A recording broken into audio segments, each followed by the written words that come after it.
சமமாக பிசைஞ்சாச்சு. இந்த பதத்துக்கு வந்துடணும். கையை வச்சு அந்த அளவுக்கு ஆமாங்கண்ணா சப்பாத்தி மாவு பிசைகிற மாதிரி தாங்க. இந்த மாதிரி பிசைஞ்சிட்டு சின்ன சின்ன உருண்டையாக பிடிச்சிக்கணும்.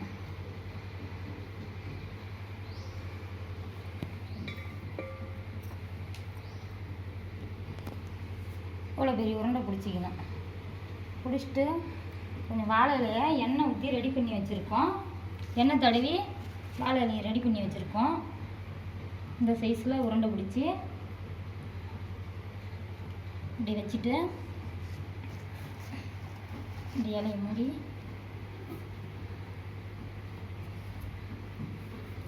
சின்னதாக டின் பாக்ஸ் மாதிரி ஏதோ ஒரு பாத்திரம் எடுத்துக்கலாங்க.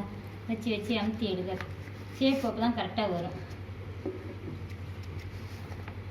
பாருங்க கரெக்டாக நல்லா அழகாக வந்திருக்கு. இதை எடுத்துட்டு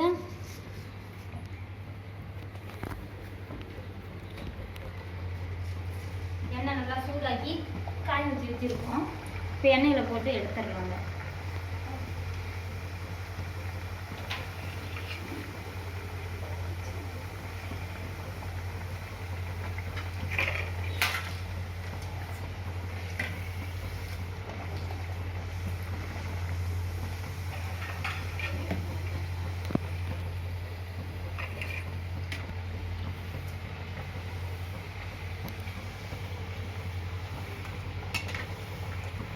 நல்லா திருப்பி திருப்பி விட்டுக்கிட்டே இருக்கணுங்க. இல்லைன்னா கலர் மாறிடும், வேகவாத போயிடும்.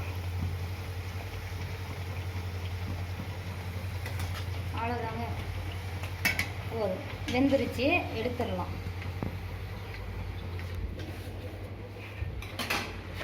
பாருங்க ரெடி. தட்டு வடை